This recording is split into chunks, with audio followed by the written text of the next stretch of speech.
and became the pioneer financial accountant of the major subsidiary, Episoc Paper Mill, setting up the accounting and cost accounts department of. I believe, she's a marketplace warrior in her field. So when I knew she was coming, I did like a little background check. And, she's in the field of accounting. It's mostly male-dominated, according to data in Nigeria. But she has made her mark.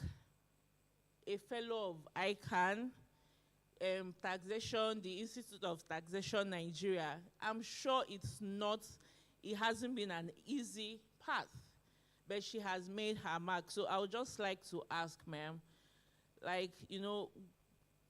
through your career, what are the challenges you faced and how have you overcome them? Good morning, everyone. And thank you so very much for inviting me. When I got this invite, I was like, I'm seeing Auntie Christabel here. And that's one juggernaut that I really respect in the marketplace. So thank you very much for inspiring the generations that we are in.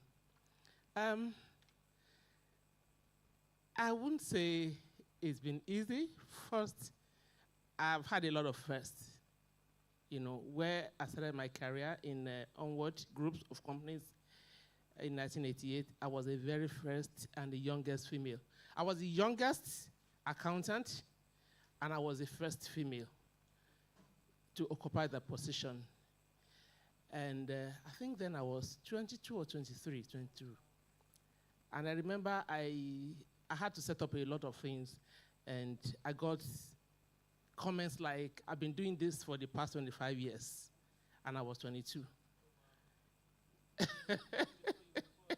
So meaning that I've been doing this before you were born. So what I would say to people is, once you know your onions, people will respect you for who you are. And they can't wish you away, for instance. Then that was on board. I got into another company. I was the first female. It was after that other people started coming. I think the only place I got into that I wasn't the first female was Ernst & Young. But I was among the very few females there. And then I got to another company. Nisco was an international company, multinational company.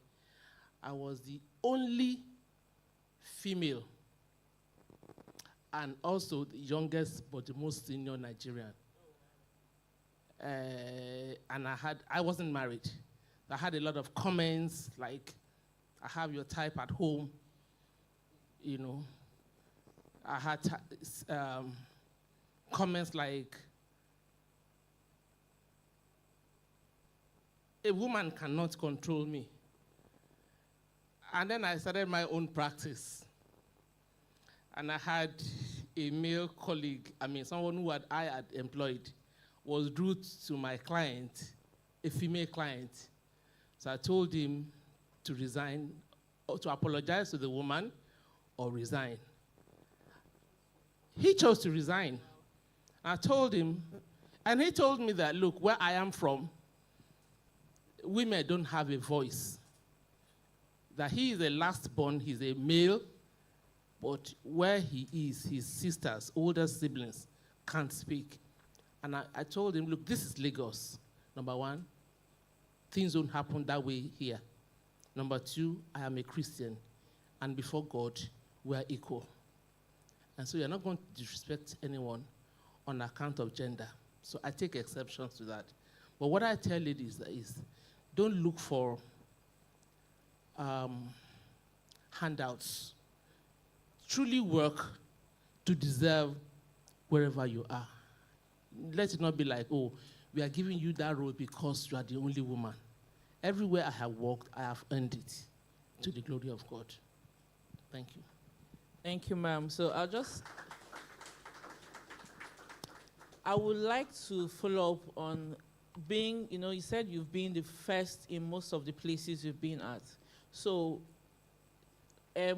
did you take any actions, to make sure that, like, you left the door open for other women, to come behind you, like, of course, as the first woman, you would want to see other women thriving in this, the same career you are in. So are there things you did to make sure that the door was left open for other women to follow your footsteps? Sure. That's a deliberate thing about me. Number one, you have to qualify for it. And if I have a male and a female who qualify for the same role, I will take the women first. If the woman doesn't qualify, I'm sorry, I can't help you. Because we also have to guard against mediocrity. So I do not like mediocrity. If you are a woman, you must earn that seat. You must earn the role. You must earn the position. So otherwise, there won't be fairness. Yeah. So were there, this is faith fusion, so I would ask, were there, times where your belief as a Christian was tested? And you're an accountant, so you work with money, figures. Were there times when, you were expected to compromise on your belief? How did you handle those situations? Wow, that's a very tricky question. First, for many years of my life, I was an accountant, financial accountant. It was pretty easy because I was doing my job. Nobody had to tell me, when I started hearing that people had two different accounts, it was strange to my ears because I never had to practice that. And I was never pressured to do that. And I realized that at some point, there was a fraud in my company. And it was the chairman when they were, of course, the first person that they would want to harass would be the accountant. And I was a signatory to the account of the company. But my chairman stood up and said, leave this lady out of it. She can't be. So that's like, you are not just, you are just not being holy or righteous. You are seen. People monitor you. People see you. They see and they can see through you sometimes, no matter how much you try to hide. Why I started having problems was when I was moved into tax department of my organization. That was a tough one. And I will get home and I will say, look, God, this is not me. I'm not the one doing this one. I was asked to do it it was there I resigned. And so I had to eventually opt out of that job when I couldn't continue. And I had to, every time I get home, I had to ask God for forgiveness. Because the tax environment here, it's crazy. Even when you do everything, correct, there's always this twist and everything to it. And I won't lie to you, it was tough. And so I told myself I wasn't going to go into taxation when I left that organization. So I had 2 job offers that had to do with me heading the tax department. And I said no. I actually went for another job. Unfortunately, I got into that job. The role was different. But by the time the first job I got into it was tax that I made. So there was no running back. So I had to go to God. Seriously, as a child of God, you know who you're representing. So I had to, every time I am in a dirty situation, I always go back to God to ask me for the way to do it. And then when God told me to go into practice, I always tell people, I'm not afraid of it. If there was any profession I wanted to practice after leaving paid employment, it was definitely not accounting. Oh yes, it wasn't accounting, it wasn't a tax, it wasn't audit, because I didn't feel I was qualified to do it. But I knew that God had prepared me for a lot of things, because everywhere I got to, I had the responsibility of either setting up newly or having to rejig the entire system. So I was first in a whole lot of things. So it was like God was preparing me to help people do their books, start it from the scratch, reorganize it, and make it straight. And so when God told me I should go into practice, I argued with him a lot. I did argue for a long time until I knew that, God, this is what you are saying. And so I told him, well, if you say I should go in there, you have to help me. I can't do anything by myself. And he promised me, gave me this word in Isaiah 40, says, I will help you. I will hold your hand. And sincerely, that has been my case. Has it been challenging? Oh, yes, it's been challenging because you want to do things right. Other people are not ready. In fact, they don't even want you to do it right so that something can come up for them. But we're trying our best as humanly possible with God's help. That's what I can say about that. Okay, so you said you felt you weren't ready to go into your own personal practice, but you were the first in many places. So I'm sure you picked up some skills along the way, like besides, your knowledge of accounting and taxation. So what are those skills, and, how can others develop these skills, to help them in whatever they are doing? One thing that has shaped my growth, my professionalism is that anything your hand finds to do it with the whole of your heart. First, I had wanted to be an accountant right from my secondary school days. From Form 3, I wanted to be an accountant. Everything worked against it. And so when I finished secondary school, I studied secretarial administration. Yes, I studied secretarial administration. And I remember that when I got into school and I told my departmental head that I wanted to, the account department, that I wanted to switch over to accounting. And the HOD told me, well, you have to have a particular grade in this your department before you can change to our department. Now, I'd never done secretarial administration before. I didn't know typing. I didn't know shorthand. I didn't know anything about that. I did accounting when I was in school. And I had the challenge of wanting to be the best so that I can change to accounting. And then I became number 2 in my department of secretarial administration. And then the department refused to release me. The accounts department wouldn't take me if I scored low. The department that I wanted to leave, I was number 3. They are 2, second best. There was no way they would release me. So I took the form and started all over. Oh yes, I started all over because that was what I wanted to study. Now, being in the profession of accounting, I did a lot in my first job.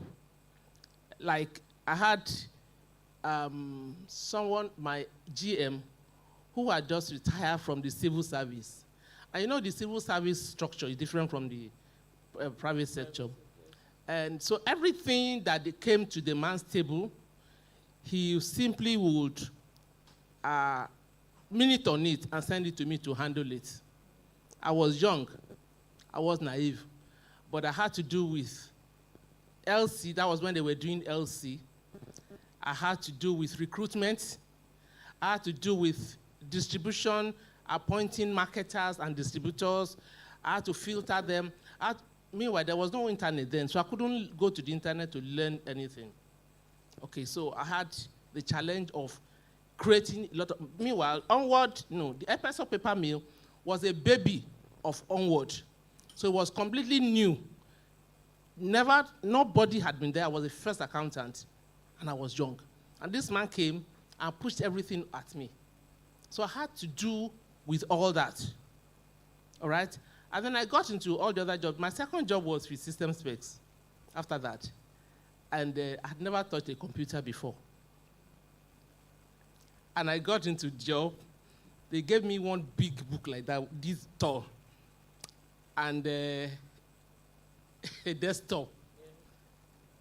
I had to figure out how to switch it on, for the thing to build, and learn the software. It was... what's the name of the software now? It's not system specs. It was one, I've forgotten. Sage Care. They never born Sage. That was the very first accounting software. And the system specs had some systems. Very few people could afford it at that time.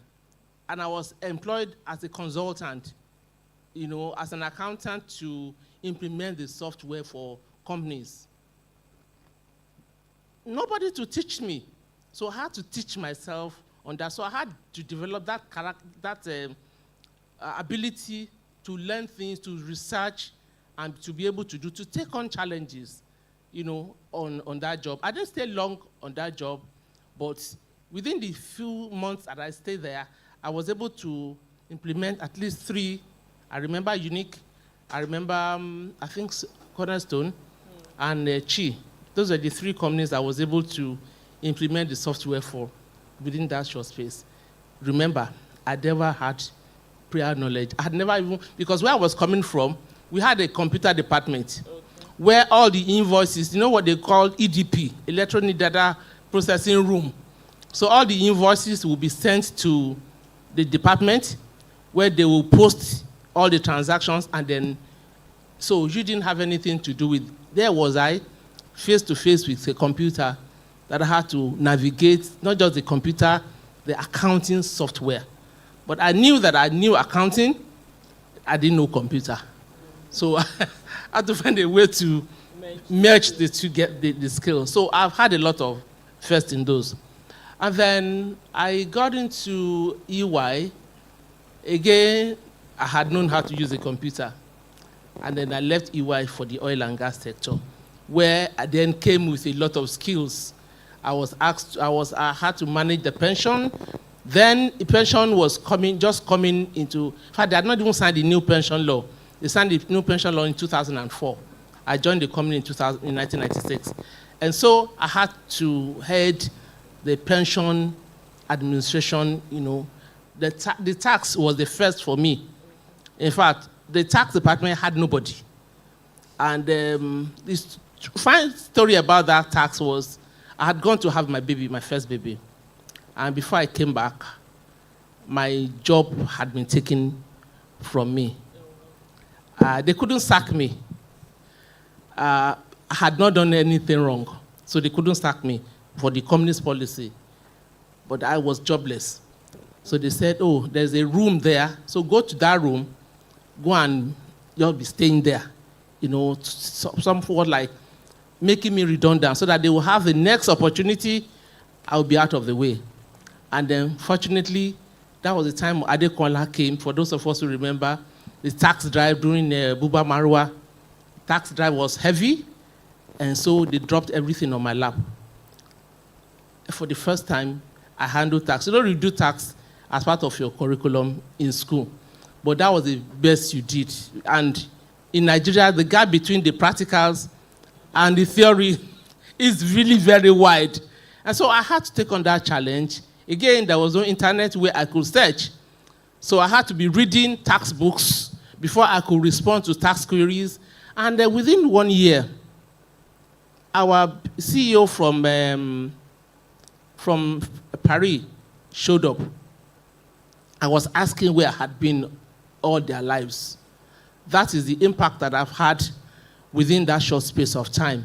And so I got promoted, and it became a thing that before they did anything, any contract, they had to seek my counsel on the tax implication of whatever they did.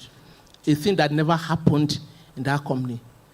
As a matter of fact, I won't mention the name of the Big Four company that was our tax consultant, was earning 1.5 million naira per annum. And my new boss came and said, Buki, you are the one who does all these things. This company will lift everything you have. There's a response when there's what we call tax query. I will sit and respond to everything like a pro. And then the company that was getting the money will pick the whole thing verbatim and put it on their letterhead, respond, and then they'll get paid. So my boss identified that thing and said, Buki, from today, you are my tax consultant. And that was how I got into the field of taxation. Now, what do you learn? Thank you. What do I want to bring from this? Number one, every Bible says all things work together for good to those that what? Love God and are called according to his purpose. When God sends you on an assignment, he doesn't show you the entire journey. It shows you step by step, and all he needs you to do is follow him. Just follow and say, Lord, I don't know the way to this thing, but please lead me. Number one is to your attitude.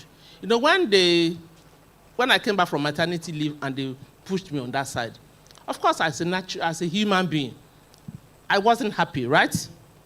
I started looking for jobs, and I didn't get any. And fortunately, again, by 10 months, I almost got a job. I found myself pregnant for my second child.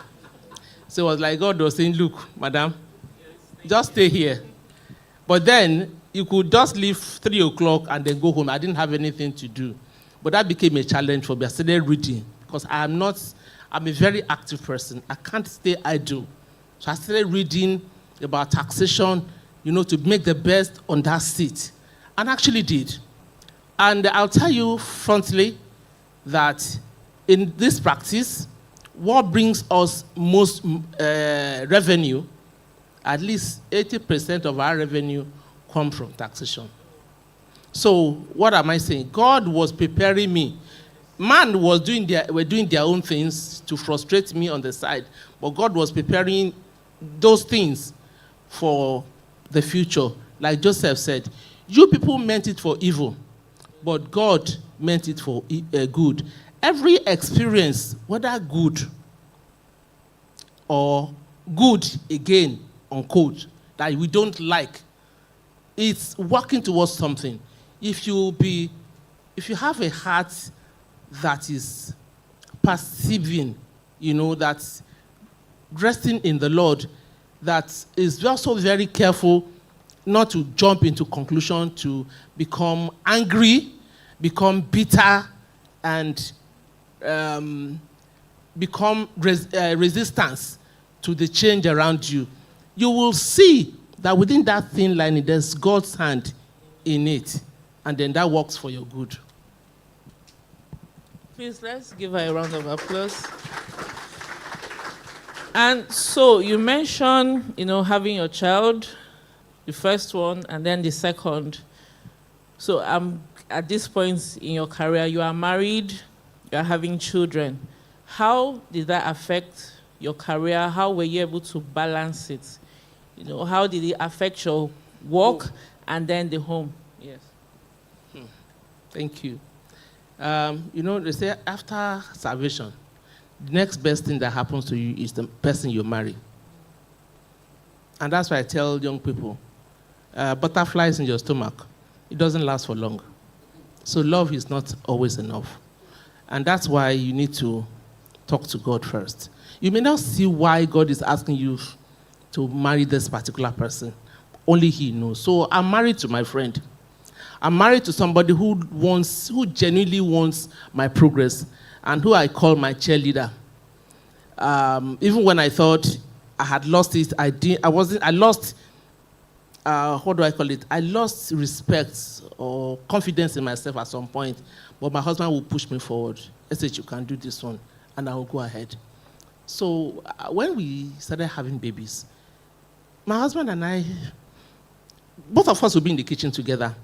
For both of us to go to the market together. So it didn't feel like a burden that I'm married, I'm a wife now. So, having the burden of the job and the home front, that didn't happen to me. Okay?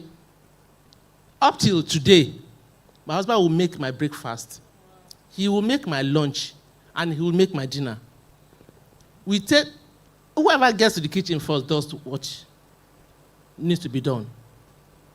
And please, can we just give a round of applause for Mr. Akinmoladun? Thank you. Like, that's a very supportive spouse. No, I always tell, when I see a woman that gets to the pinnacle of her career, I celebrate the man. I celebrate the man because it takes a man of understanding to know that they are in that together. Yes.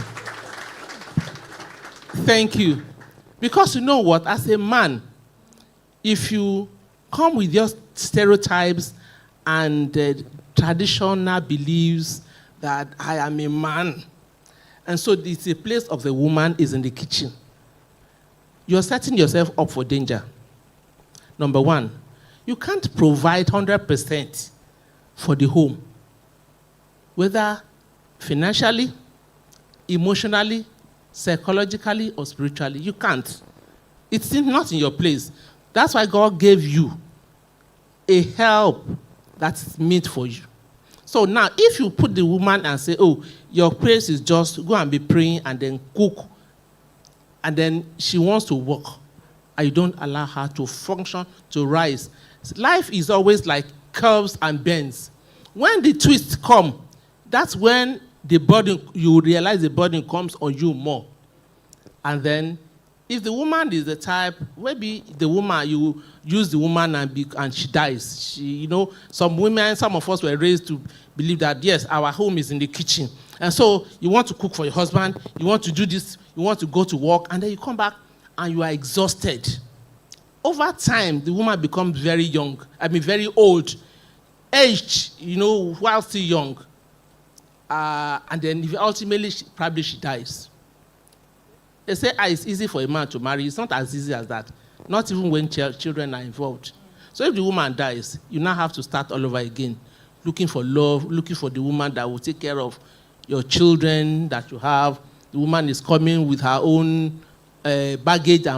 So it's a whole lot of confusion. So you are wise as a man to make sure that you're supportive of your wife. You together bring up whatever it is that you need to bring up in the home. The only problem I have is some women also say, oh, your money is our money. And then my money is... So you're also not encouraging the man to support you, because if he has to drop everything up to the pepper money, okay, why does he have to support you to bring your career and make all the money that you don't bring home to the table? So let's balance it. Do you understand? Let's balance it. Thank you.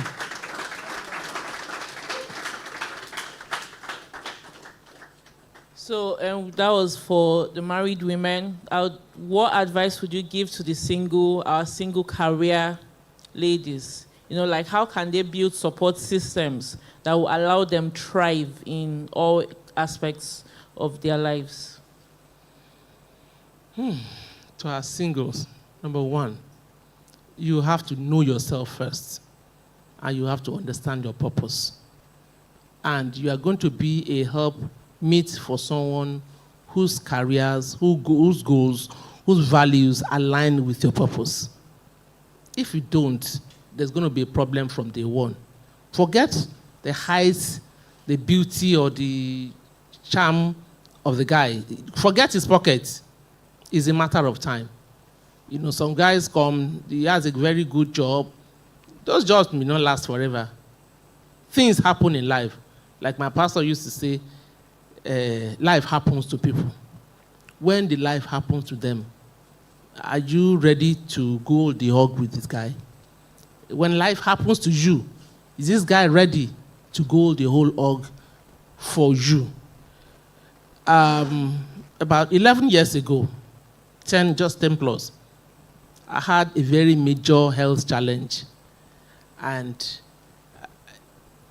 a typical man, selfish man, would have taken the other route. I had ruptured brain aneurysm. As at that time, we needed over 150,000 pounds for the surgery. Couldn't be done in Nigeria. We had some money in the account. My husband had the choice, the option of spending the whole money for me when they were not sure that I would come back alive. Or, this is money. People have contributed things. They said it's 50-50.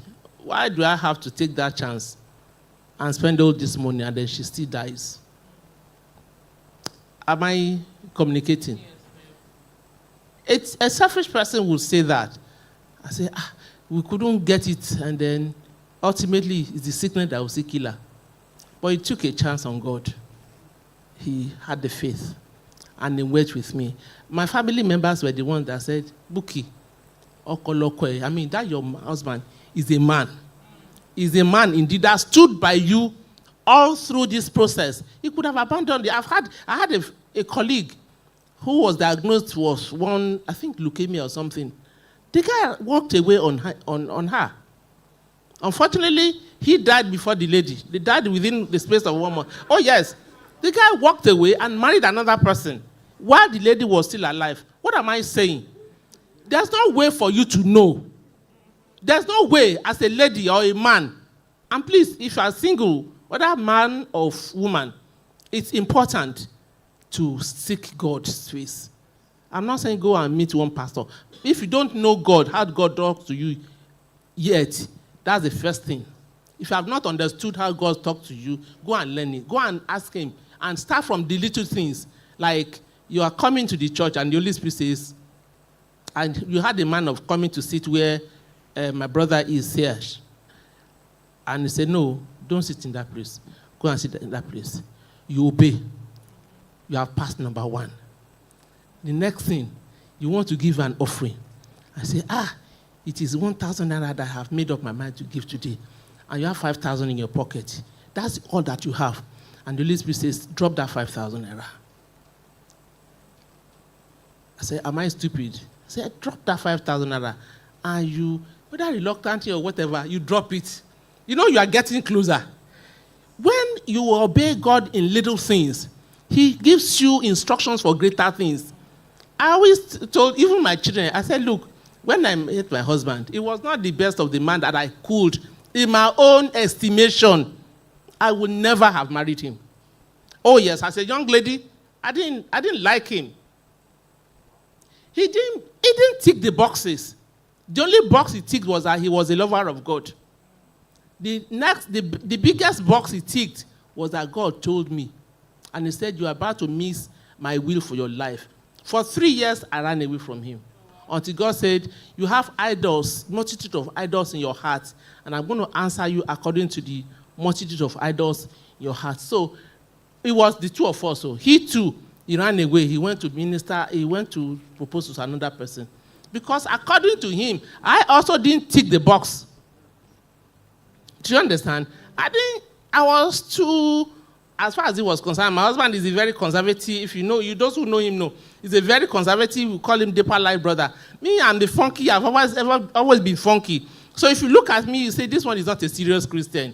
So he looked at me and felt, by his own estimation, I was in Knickerbocker, I was in whatever, and God said, this is your wife. He looked at me from there to there and said, this one is too short, she's too fair, she's too this one, and then she's very worldly, in his own estimation. And I also looked at him and said, this one, I'm even taller than him, I'm probably older than him. I searched, and then he had not passed ICANN. He's not an accountant. Please forget. Everything worked against him. And I was looking out to something, and God said, look, my dear, you better, if you know what is good for yourself, that is what I have for you. And God is a God of mercy. He gave me a second chance. He brought us each other's way again. And then at that time, both of us had now learned our lessons, and then we now agreed. Did everything work smoothly? Oh, no. But both of us, we knew that we're in God's will. So first thing is what is God's will for you? What is his purpose for you? Please, the man may not have the money. He may not be the broad-chested, like people call it a six-pack. Everything that you want in a person, when God gives you that person he wants for you, those things will work out with time. And maybe the assignment that you have from God is to help him, build him. What Ecclesiastes chapter 4, verse 9 says, 2 are better than 1, right? Yeah. For they have a good reward for their labor. If one falls, the other will lift. So you are looking for a person that you will work together, that you can help, that can also help you. It is never one way. It is both ways. Both parties must be ready to help each other. So if one man is always looking at, oh, a woman's place is in the kitchen. Somebody told me that even while we were, they say, dating. He told me, you are too ambitious. I'm still as ambitious as I was in my 20s. And that guy told me I was too ambitious. Imagine if I had married such a person. I would have ended up in the kitchen. And the number of people or lives that I'm touching today will not happen. So you must know what your calling is. The man can, my husband will say, even if I become Dangote today, I cannot keep you sitting in the house. It's not about the money he gives to me. It's about the fact that I'm fulfilling purpose. You understand? My firm is about 14 years old, but in 14 years, we have trained not less than 50 people that have come and moved on to greater things. You can't come to BMO and remain a mediocre. Oh, no. So we don't have the money, yes. But I have this joy within me. I have the excitement that people are coming and they're getting better. Thank you. Thank you so much. So, a follow-up question. Now, you said you almost married someone who would not have supported you. There are women who, have married unsupportive spouses. What advice, what practical steps, can they take to, and they want to work. They don't want to, they're ambitious, they want to work. So what can they do in that situation where they are already married? If you're already married, number one, the wisdom that comes from man will fail you. The wisdom that comes from God is the only thing that can help you. Sometimes it's not that some men don't also want to help. Okay? Sometimes it comes from their own stereotypes. So you have to understand the mood of the person that you are married to. Everybody's case is not the same. So I am not going to paint it with the same brush, right? So whoever is married to somebody who is unsupportive, number one, ask yourself, why is this person behaving the way he is? Now, if I'm making all the money, and my husband has been very supportive, and suddenly becomes unsupportive, I will look inward first. What has changed? What has changed? Or what am I not doing right? When I had the small money, was it available for all of us? So why would he support you if you are not going to, if he knows that you are the type that will, number one. Number two, you also need to seek counsel together. Why you want to work? Not just for the money, but also to prepare. But for men, please, I'm begging you, let your wife fulfill their dreams. Support them. If you are in a phase where you have small children, you work it together, work it out together. If you still have your parents where you can keep the babies, by all well and good, do that. But don't lose your children on the altar of money. There are some things you can do within a house while your children are still young to make money or to learn, so that by the time you've passed the phase of raising babies, you can easily go back to your business and do something meaningful. But no woman should be financially dependent. No woman, I mean it. So if you are the man, you have all the money, thank God for you. But don't forget that it can't be like that forever. There might be a time you might lose your job. Even if you are doing business could collapse. It is what the woman has brought that will probably depend on later. So you have to find a way to ensure that you support each other physically, financially, emotionally, for the good of those children that you claim that you love. Because they'll say, oh, it's because of my children, you should stay at home.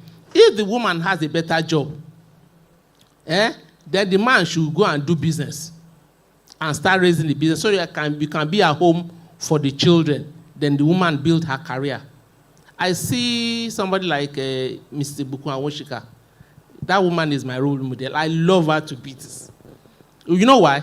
The husband worked in Shell and retired from Shell. The man had all the money. He could have told her, don't work. But now the man had retired. Who is making more money? Hello? Ibuku is the one making all the money. She's the one making all the noise everywhere. Right? She's the one raising generations and impacting generations. Whose name is she bearing? Do you know her father's name? Hello? Hello? Do you know her father's name? So whose glory is she carrying around? The husband's, exactly. So that's for the men. For the woman who is married to a man who is, quote and unquote, unsupportive, sometimes it could be ego. When you are able to bring the ego down, they will allow you. There's no man who could be very supportive and who could also not turn the other way around if the tables were turned. So I'm begging all of us, number one, we must support each other's dream. Okay? Now, I started my practice 14 years ago, like I said. At that time, my husband was still in paid employment. He had a fairly good job. When I started, he was my chief marketing officer. Yeah, the first few clients I had were my husband's friends. Whenever he went anywhere and they said, oh, they are doing something, this is what my wife does. She can do it for you. The next thing he gives them my number, they'll call me, we'll go and do it, even if it's small money. Now we have grown past that. He's the one just joining us in the business because he too has retired. Now, every business has a gestation period, right? So he is at this phase where the money is no longer flowing as he used. There's no salary coming. It is the business that you have, is into insurance brokerage and all that. And then we still have a daughter in the university abroad. Okay? And then when the bills come, okay, how much do you have? Okay, let's send this one. Girl, please, you continue your education. And we're supporting the children.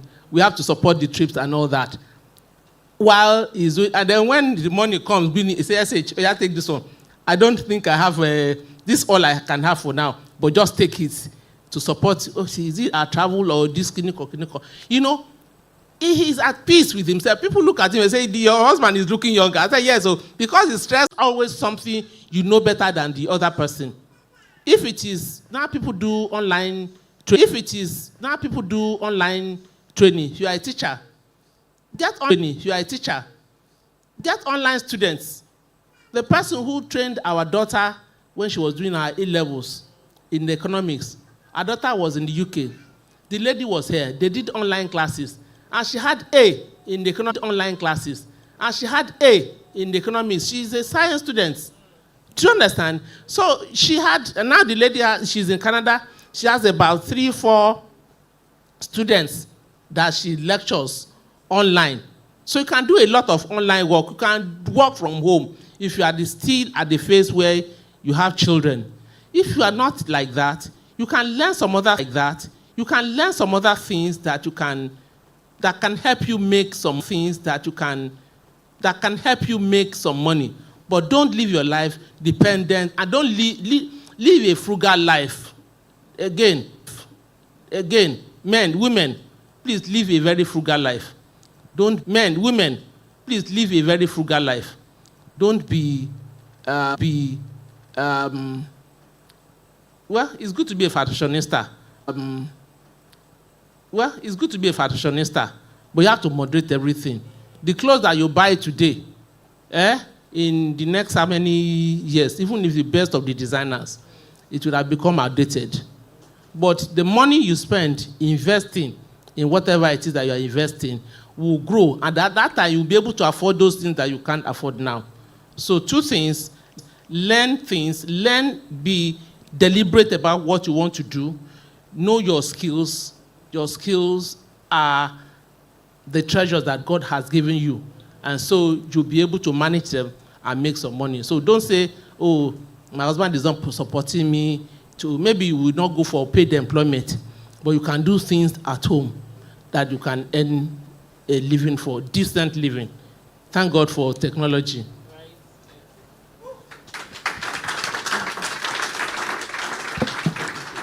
So as we are rounding up, I'd just like to ask if there's anyone that has a question in the audience. Okay. Sorry, mine is more of clarification because I know our youth. You know, Sister Buki said that her husband still makes breakfast, lunch, and dinner. Let me clarify it too. I remember when I was in the bank, the husband was a senior insurance person.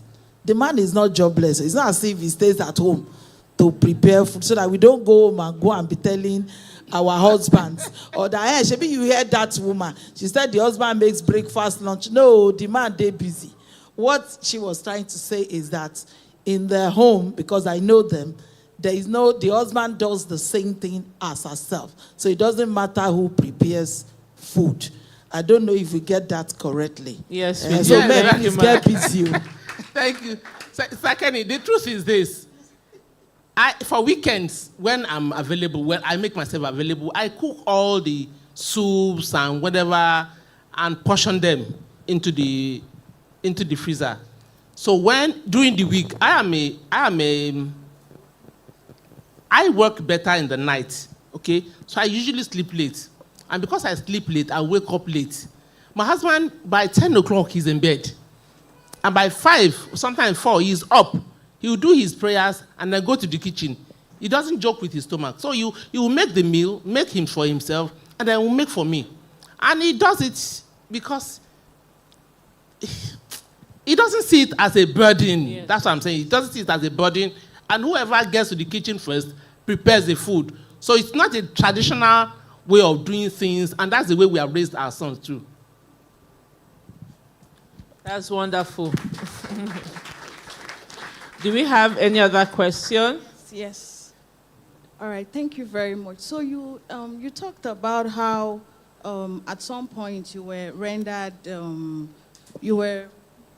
redundant. You were rendered redundant at some point during your career. So I realize that a lot of women are in that phase of their life, and they have to go through all of this. So what advice will you give to young women? Yeah. All right. So what advice will you give to young women who are going through that phase and who are having to deal with self-doubt?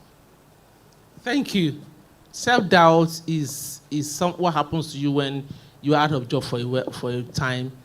But truth is this. There is nobody who is useless unless it's in your mind. All right? So when you have those challenges, give yourself the challenge. Learn new things. I met a young lady, not too young. I think she should be about 50 now. She had a big problem in her home. You know what? That season of her life was very traumatic. But she picked up her academic career. She said, Auntie Buki, that was the best productive time of my life. Because she went for her master's. They rendered her redundant in the workplace. She was battling with the home front. Eventually, she had to divorce. And then she picked up learning. Okay? She did her master's, she did her PhD.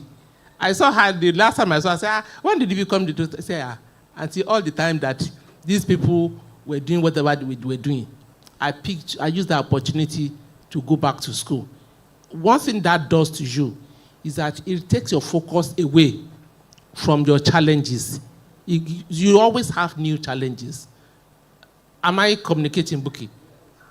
So you have to identify yourself. What don't you have? Begin to make room for that. Don't ever leave yourself in that space where somebody, Yorubas will say, that you're already at a point, a low ebb of your life, and then with your own mind, you also dissociate yourself or disown yourself. Pick up yourself and encourage yourself, like the Bible says. David was having a very traumatic season of his life. But the Bible says what? He encouraged himself in the Lord. Ask God, what would you have me do this season? You remember what I told you? I started reading everything about taxation, and I challenged myself. I started doing everything. I felt like leaving the job. Of course, God made sure that I couldn't leave. Okay, but so the best that I had to put my heart into it. So they didn't have a choice in my organization but to always come back to me. So you have to challenge yourself to be the best and improve yourself. If they don't retain you, there are other people out there who are looking for your type. There's something in you. So there's something I always tell people. There are 3 things that God has given to all of us and has given us equally. Okay? The first one is time. We all have 24 hours. What do you spend your 24 hours doing? Some are sleeping 8 hours, 12 hours. Some are busy on the phone, learning nothing, stupidity, and watching other people's madness. Yes, some are learning. I have a young boy whose parents could hardly afford his education. Okay, this boy started self-schooling online. How many years ago? Now at 27, the boy has become the breadwinner in his family. He lives in Nigeria, in Ikoyi, and earns his money across the globe. He's learning in dollars. He didn't go to the university. We're begging him to still go to the university. Say, Auntie, what am I going to do with this university degree? He's a coder. The challenges of his life pushed him, to making the best of himself. So you have a time, you have a talent, you have a treasure. Your treasure are these small skills, your ability to do things. Everybody has it. Okay? So you can develop them, you invest on those things, and develop them and make something big out of it. So don't feel, they are making me redundant. They will always do. As you overcome one, another one comes. Okay, it seems we have a question from our elder. Permit me to stand up and ask. Sister Buki, thank you very much for coming to edify us. Thank you, sir. And why am I really excited? There was a comment you made us who did. Young men don't want to marry anymore because of the challenges. I tell you, it's a serious matter. Yeah, it's a serious matter. So those of us who are elderly, we are beginning to wonder what will happen to the next generation. Will they, like Elon Musk is doing now, produce women, artificial women, and they go marry those ones who will not maybe ask them questions and all of that. And it's even alarming that the young girls, the standards they have set before you can even greet them, talk less of proposing anything to them, is a very sad one.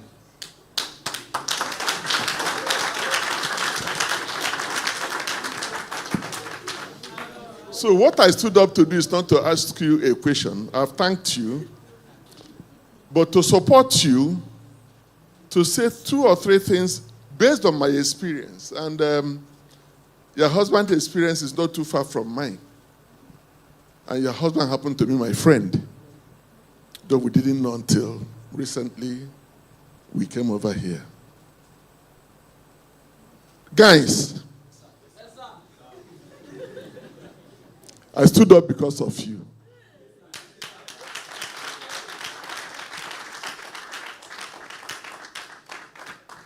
And I want to tell you this. Have confidence in yourself.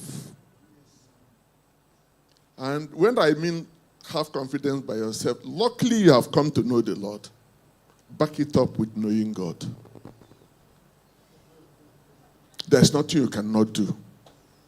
If only you have confidence in yourself and faith in God, He will move you. Let me tell you a short story. My wife is there. She's always saying that when I talk, I use her as an example. Yes, that's the one I know. I want to tell you, you might see me today driving big cars, doing everything just like that Mr. Buki has said. I'm sure that when we were in VGC, I don't know how you rated me then, but 80% of what I was came from my wife.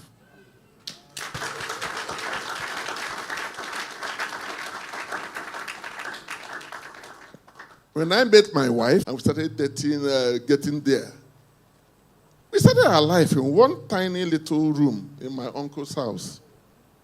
Barely enough to take a bed. And the bed must have been measured down for that room because it was like we put things on on our head and all that. But today, how many houses do we have?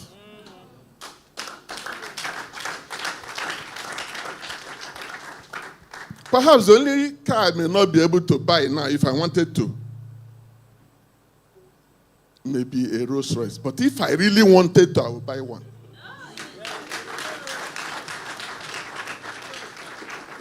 But we didn't start from there. Yeah.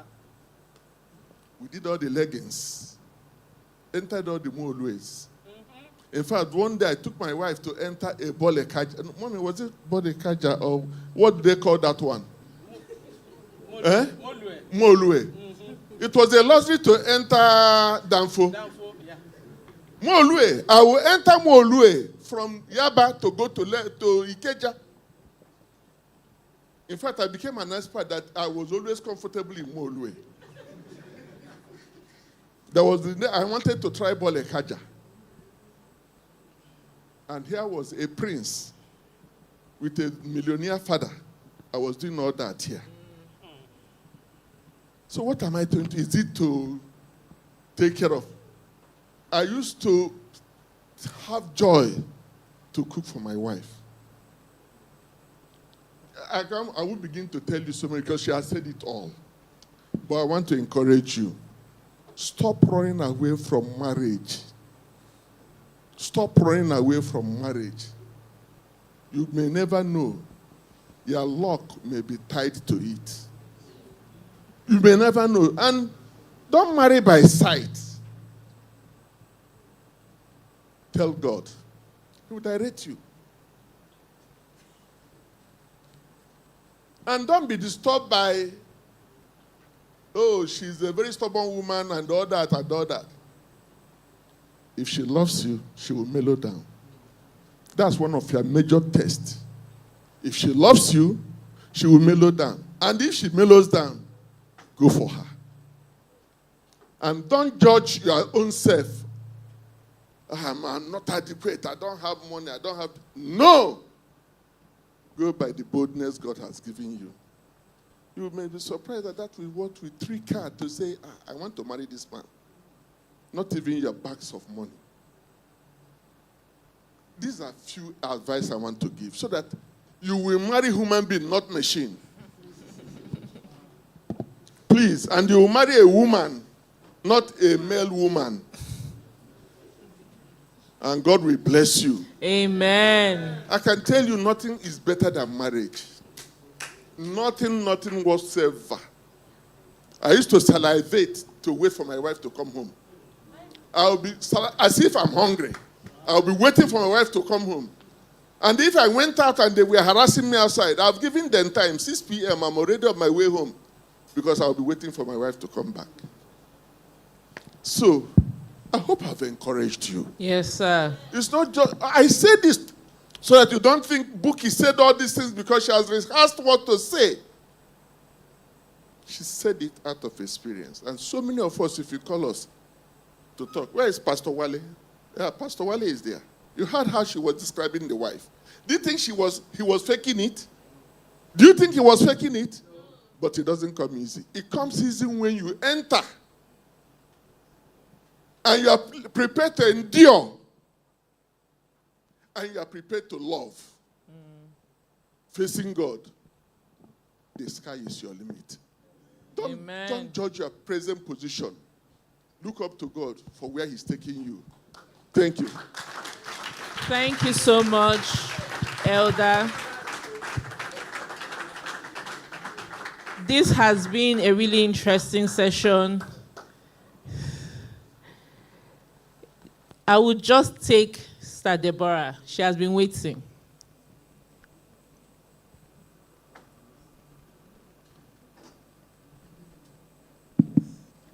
Praise the Lord. My question is women working. So, how will I put it? You know, sometimes it's frustrating when the person frustrating you is a woman. So how do you, because like, you know, we've grown with this mentality that, okay, if you're a woman and you're working in whatever industry, it feels like you have to work twice as hard than your male counterparts, and then you are trying, but it feels like even the male counterparts are even the one like supporting you, and then the women in the industry is like, would I say they see you as a threat or something, and they don't want you to rise the same way that they too, they've grown. And so it feels like it's frustrating, because sometimes when I look at it, it's very disappointing that I'm not going at loggerhead with men, but it's women like me that I feel like I'm supposed to see you and feel encouraged, but rather I'm seeing you and as a threat. Yes, as a threat, rather than us working together to grow and push each other. So if we're in that kind of situation, and it feels like it is the female bosses that are the ones that are standing as hindrance to you, so how do we navigate those situations? First, Sorry, excuse me. So if you could just answer that and then give us your last words for this session, thank you. Sorry, that question, I would like to ask another question. The person that you're working with, is she married? Okay. You see, every individual has their challenges, have what they're dealing with. And sometimes it doesn't have to do with you. It may appear like you are their target. So what you need to do, what I will do, what I have always done, is to first ask God to pray. I pray and ask for wisdom to deal with the person. We always make that mistake that person, you know, the man I told you was harassing me at work. He was a gay. And it was a female version. I mean, it was French. You understand? So he saw me as a threat, because they had told him, you don't know what people know. They had told him that they wanted to indigenize the position. That meant he didn't have a job again. As a Nigerian, I was very qualified. So he wanted to make sure that I didn't get to that point. But you know what? You keep doing what you are doing and be the best at it. They can't push you away. And if they do push you away, they're pushing you to something. And that's why you have to grow away from bitterness first. So look away from that person and look at the problem. And try to solve the problem. And then in doing that, you will get better by yourself. And then that person may still help you. I wish I came with my book today. I forgot. You know, when you outgrow something, you become better. Okay? You become a better version of yourself. And that person can't resist you. They'll be the one that will come back to you later. I did all these ones. Sorry. Sometimes God allows those things to test your own faith, your patience, and endurance. So look away from the person, look at the problem, and ask God for wisdom. I think that goes for everything. So women must support. Even the woman that I employed, I told you when I got into that job, I was the company was about 30 years old at that time, and I was the first female in that role. And the next female I got there was a pain in the neck for me. I can't tell the stories here. But guess what? Some years after, this same lady worked with another company that I was working for, and she became a ready tool in my hand. When they said they were on break, she would call me, Auntie, Oga is whatever now, you can call me. She opened the door for me. Imagine I had taken her as my enemy. She did everything she could to frustrate me on that job. I was the one that took her there. But I didn't take it against her. Was I pained? Yes, I was pained. But I won. Many years after, she still became a tool in God's hand to help me. So, always look away from people. Don't see anybody as your enemy. Never. Even when they are doing things that hurt you a lot, don't see them as an enemy. See, like Joseph. Just remember Joseph. Anytime you feel like taking hold on somebody, I hope I solved the problem. If not, see me after now. Because some questions would require more questions to go into there. Permit me to just add one word to what you just answered, just by your list, just to clarify something to our my wife went through this kind of challenge. In fact, I think they're all there. Hers was so bad that their company bought up another company. And her immediate boss did not move with this kind of speed my wife was used to. And she went on having issues with my wife. So when my wife came home and complained to me, Uche, see what is happening? I said, no, just stay there. That woman is the one God is going to use to promote you. Exactly. Believe me, my wife was due for promotion about 5 whole years or more to become a GM or so. But this woman and happened to be, she was an Oyibo woman, Abi, happened to be a stickler for some integrity or whatever things we don't know she was looking for. The same woman one day, after delaying my wife's promotion, now wrote in the platform of the company that she never understood Christabel before, that what she was saying was the right thing. She was thinking she was saying the wrong thing. And believe me, after that publication, my wife was promoted to become a GM. And people were wondering, the same mouth that said, you are not fit, is the same mouth that said, I didn't know you were overfit. So, one thing you must know is that, like she told you now, if there was something like that or something like that, just note it that it's your platform for the next growth. Don't treat her as somebody. Maybe there's something she's trying to bring out without even knowing she was helping you. So, maximize it. And women generally, please be warned. Stop seeing your fellow women as a challenge to you. Stop, because I noticed that women never get easy with their fellow women. They accept it's a man or something pampering them or giving them false impression.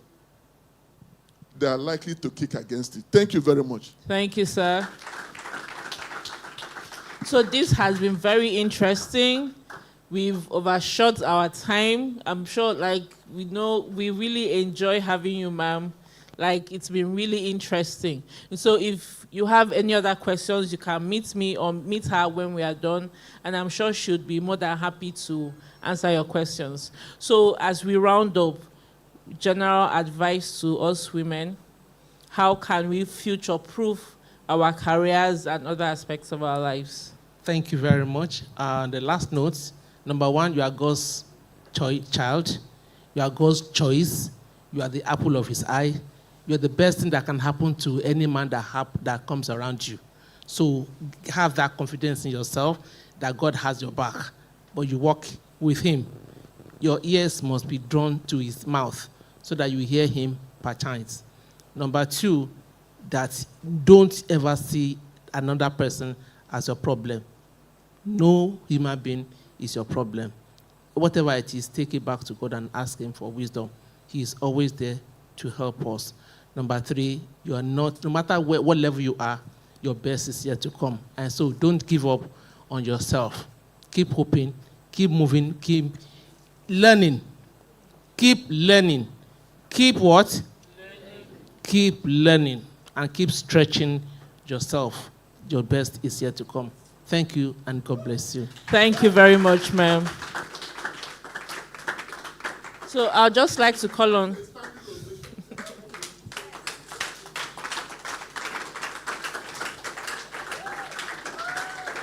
I'd just like to invite Pastor Kenny to say a word of prayer for Mrs. Buki. Praise the Lord. I know we have spent our time, we have overshot the time, but I'm sure we enjoyed it. This is why we should always come for Faith Fusion, where we learn. When we go to the family month, we'll go deeper into this. Make sure you don't miss it. We thank God for today, and let us stretch our hands. Let's stretch forth towards the vessel the Lord has used.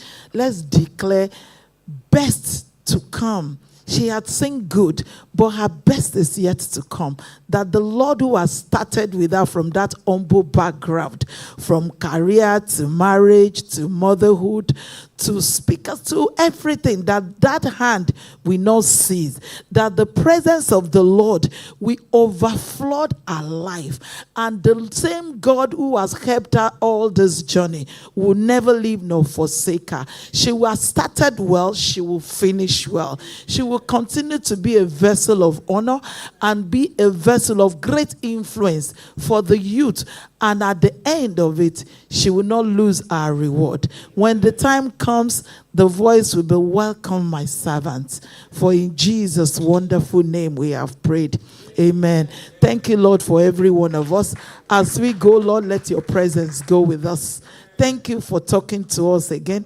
Thank you for encouraging us. We bless the name of the Lord, for in Jesus' name we have prayed. Amen.